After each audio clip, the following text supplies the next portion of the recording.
बिस्मिल्लाहिर्रहमानिर्रहीम। इय्याका नअबुदु व इय्याका नस्तईन। स्टूडेंट्स, आज हमने लाइसोसोम के बारे में डिस्कस करना है।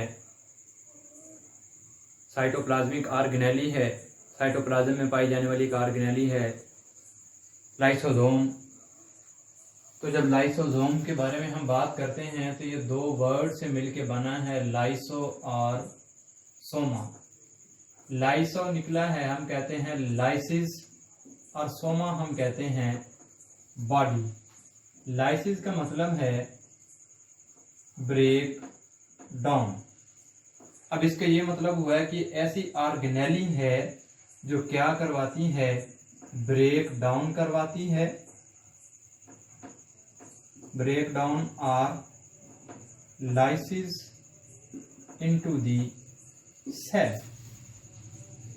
ये ऐसी ऑर्गेनेली है जो ब्रेक डाउन करवाती है या लाइसिस करवाती है इनटू दी सेल, सेल के अंदर। अब हम ये बात करते हैं कि इसको डिस्कवर किसने किया, तो हम कहते हैं 1949 में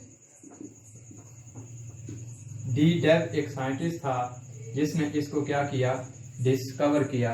ये जो साइटोप्लाज्मिक ऑर्गेनेली लाइसोसोम है। फिर बच्चे हम इसके स्ट्रक्चर की बात अगर करें तो स्ट्रक्चर इसका अगर देखा जाए तो हम चलें स्ट्रक्चर के बारे में करते हैं बात कि इसका स्ट्रक्चर कैसा होगा। जब इसके स्ट्रक्चर के बारे में बात करते हैं तो हमें ये पता लगता है सिंगल मेम्ब्रेन ऑर्गेनेली है, ठीक है।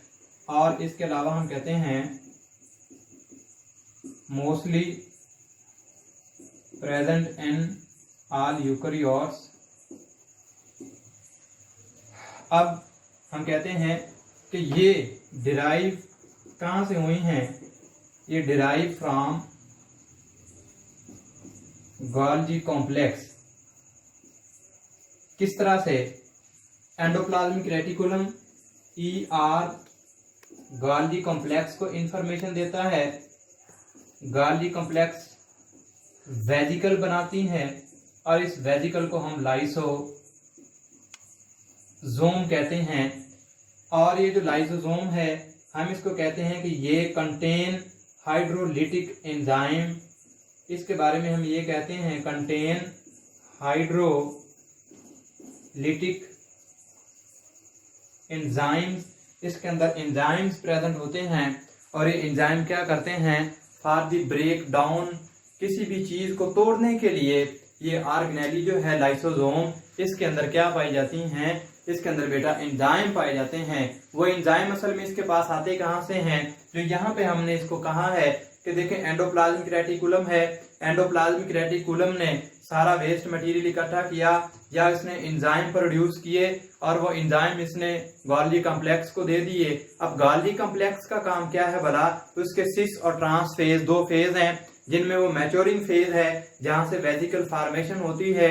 तो ये करता क्या है कि वेजिकल फॉर्मेशन करवाता है।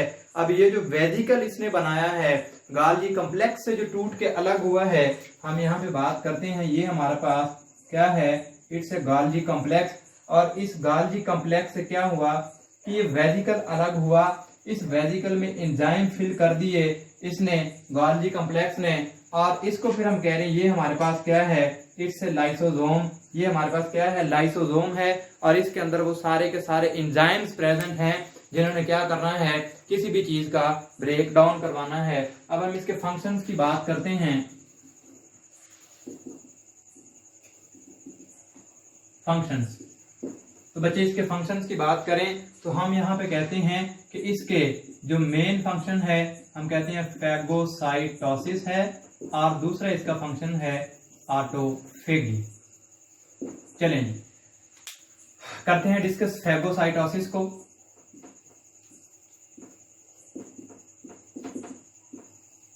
बच्चे जब हम फैगोसाइटोसिस की बात करते हैं तो फैगोसाइटोसिस क्या है, phagocytosis is a process in which क्या किया जाता है, lysis of any foreign material. अब हुआ क्या कि सेल है, उस सेल के अंदर कोई फॉरेन मटेरियल, कोई वायरस, कोई बैक्टीरिया या कोई डिजीज काजिंग एजेंट जो है वो आ गया हुआ है, और इस डिजीज काजिंग एनी फॉरेन, हम यहाँ से कह लें एनी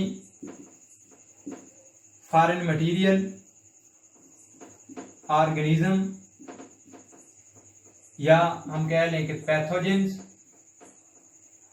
कोई भी चीज सेल के अंदर आ गई है और इसने करना क्या है कि सेल के अंदर इसने आके डिजीज काज करनी है, फिर लाइसोसोम जो है ये एक्टिवेट होंगे।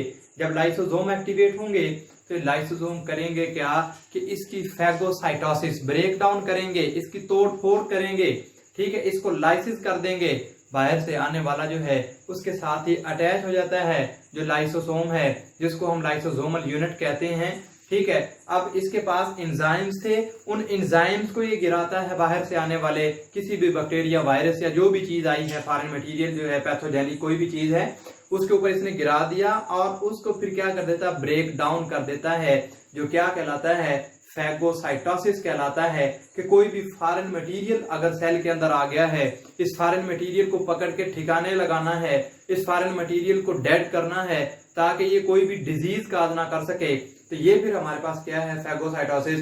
और दूसरा इसका फंक्शन है ऑटोफेगी।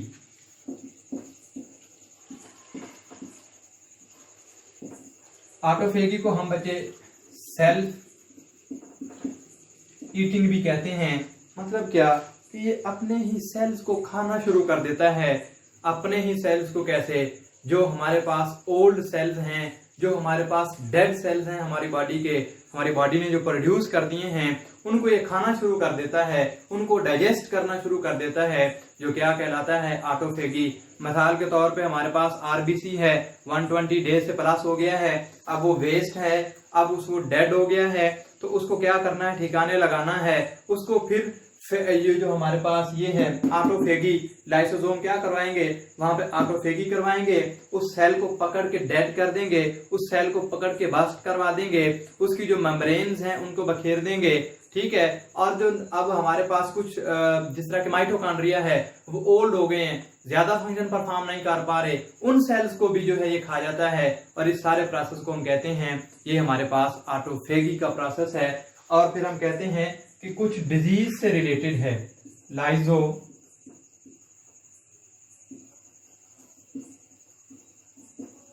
Enzymes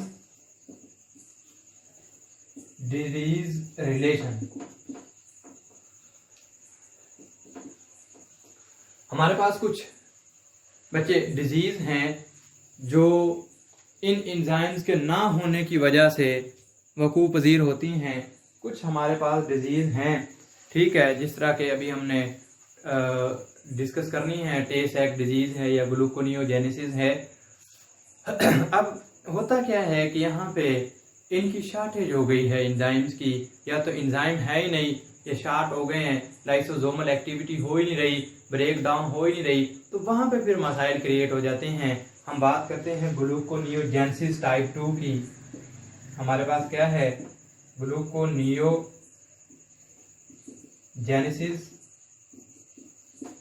type 2। अब ग्लूकोजेनेसिस क्या है, हम कहते हैं break down of glucose molecule. इसमें होता क्या है कि हमारे पास बच्चे break down of glucose molecule, जो ग्लूकोज के मॉलिक्यूल हैं उनको तोड़े जाने का जो प्रोसेस है। अब ये ग्लूकोज के मॉलिक्यूल स्टोर कहाँ पे होते हैं, दो जगह हैं। ये ग्लूकोज के मॉलिक्यूल स्टोर इनटू, हम कहते हैं कि store into the muscle cell and liver, जहाँ पे ग्लाइकोजन की फॉर्म में स्टोर होते हैं। ये दो जगह पे स्टोर हो गए, और अब हुआ क्या है कि इनको वापस तोड़ने के लिए होना क्या चाहिए कि एंजाइम होने चाहिए। अब हमारे पास वो एंजाइम ही नहीं है, लाइसोसोम ही नहीं है, लाइसोसोमल एक्टिविटी ही नहीं है। अब क्या होगा, यहाँ पे ग्लूकोनियोजेनेसिस टाइप 2 की डिजीज जो है वो परवान चढ़ जाएगी, और वहां पे फिर क्या है, हम कहते हैं अकामुलेशन ऑफ ग्लूकोज हो जाता है। अब यहाँ पे होगा क्या, एब्सेंट। अब इसमें क्या है कि हमारे पास एब्सेंट है। एब्सेंट कौन है, लाइसोसोम एब्सेंट है। अब लाइसोसोम एब्सेंट है, क्या होगा, glucose could not break, glucose not break. अब ग्लूकोज ब्रेक नहीं हुआ तो ये स्टोर हो जाएगा। स्टोर्ड फॉर्म जो है इसकी ग्लाइकोनियोजेनेसिस टाइप 2 बना देगी, जो आगे बहुत सारी डिजीज जो है वो काज करती है। एक इसके अलावा हमारे पास एक और डिजीज है जिसको हम कहते हैं टे-सेक्स डिजीज। अब ये टे-सेक्स डिजीज जो है इसके बारे में हम बात करते हैं कि व्हाट इज टे-सेक्स डिजीज। तो हम इसके बारे में बच्चे बात करते हैं कि हमारे पास एंजाइम ही नहीं है। पहली बात तो ये कि एब्सेंस ऑफ एंजाइम है, एब्सेंस ऑफ एंजाइम। अब एंजाइम कौन से एब्सेंट हैं? हम कहते हैं कि ये जो एंजाइम है लाइसिस एंजाइम, ठीक है, लाइसिस एंजाइम हमारे पास एब्सेंट है, प्रेजेंट नहीं है। इनके एब्सेंट होने की वजह से हमारे पास क्या हो रहा है कि अकामुलेशन, अब इस डिजीज में यहाँ पे ग्लूकोज अकामुलेट हो रहा था और यहाँ पे अकामुलेशन हम कहते हैं अकामुलेशन ऑफ लाइपिड्स। लाइपिड्स अकामुलेट हो जाते हैं अराउंड दी ब्रेन वगैरह भी, अराउंड दी ब्रेन। तो ब्रेन सेल जो है यहाँ पे भी ये हमारे जो है लिपिड जो है ये स्टोर हो गया है। अब इसके स्टोर होने की वजह क्या है? असल में इसको ब्रेक डाउन करने के लिए पुत्र एंजाइम मौजूद नहीं होते। अगर हमारे पास एंजाइम ही नहीं है तो इनको ब्रेक डाउन नहीं किया जा सकता, सिंपल फॉर्म में कन्वर्ट करके इनको यूज नहीं किया जा सकता। तो फिर ये अराउंड दी ब्रेन जो है स्टोर होना शुरू हो जाती हैं, जिससे मेंटल रिटार्डनेस, और अगर ये ज्यादा स्टोरेज हो जाती है लिपिड्स के around the brain, even dullness और डेथ के भी चांसेस होते हैं। तो ये सारा काम क्यों हो रहा है? Due to the absence of hydrolytic enzyme या लाइसोसोम एंजाइम, या in the absence of enzyme ये डिजीज होती हैं, जिनकी वजह से और मजीद जो है वो डिजीज जो है वो होना शुरू हो जाती हैं। तो आज बच्चे हमने अपनी जो ऑर्गेनेली है लाइसोसोम, इसको डिस्कस किया है। Thank you very much.